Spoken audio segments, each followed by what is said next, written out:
Our day began in Mildura at 5 a.m. as we packed up to head to Newcastle, anticipating a 12-hour drive through the wilderness. The longest stretch we've travelled so far. The views from Wagga Wagga to Newcastle were breathtaking, and we took a fair number of breaks along the way. We reached Chetan's home the same day evening and settled in. The next evening, we met with the Newcastle Maitland mission priest, Father Joyis, who offered his kind support throughout our stay. Embrace was spread across 5 days for the teens and preteens in Maitland and Newcastle. Day 1 at Maitland for preteens focused on helping them realize their identity as a child of God and inviting them to grow in relationship with Christ. The second day started with team prayer. We had a quick debrief to reflect on the previous day and get ready for what was ahead. We also managed to catch up on some laundry that had piled up, so a little bit of the practical side of the mission too. Day 2 of Embrace at Maitland for the teens saw a good number of young people turn up.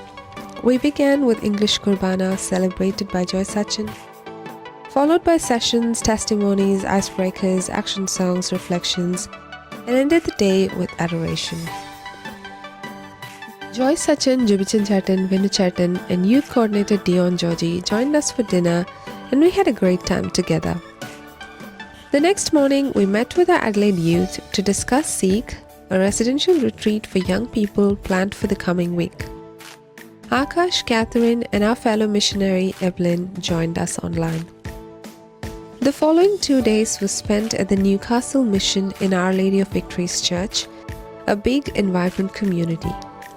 All we do is share the love of God we have experienced in our own lives with everyone we meet, and we get to witness our faithful God rekindling a fire of love for Jesus in their hearts.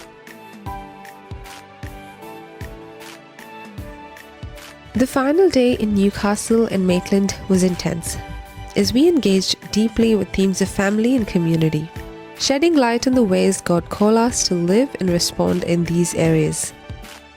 On this day, we split the team across these 2 missions. Throughout the time, the parish youth were eager to help, and we had the opportunity to connect with many of them and share a meal together here and there.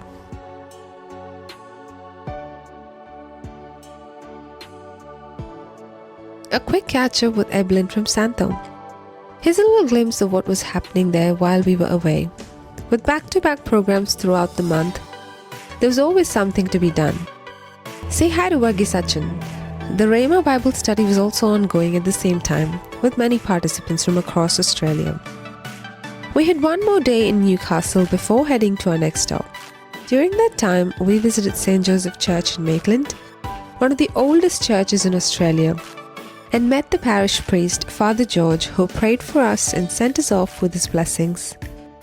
We're grateful to everyone who took care of our needs, especially when we fell sick, prepared meals for us, and to Chetan's family for welcoming us into their home. Thank you, Joyis. Your presence brought so much warmth and encouragement. Deon was with us throughout and even took us for a walk along the Newcastle beachside. Our favourite spot turned out to be the Glenrock viewpoint. It was a beautiful reminder of God's handiwork in nature. Like in Psalm 19:1, the heavens are telling the glory of God, and the firmament proclaims His handiwork. Once again, we packed our bags and started our journey toward the next destination.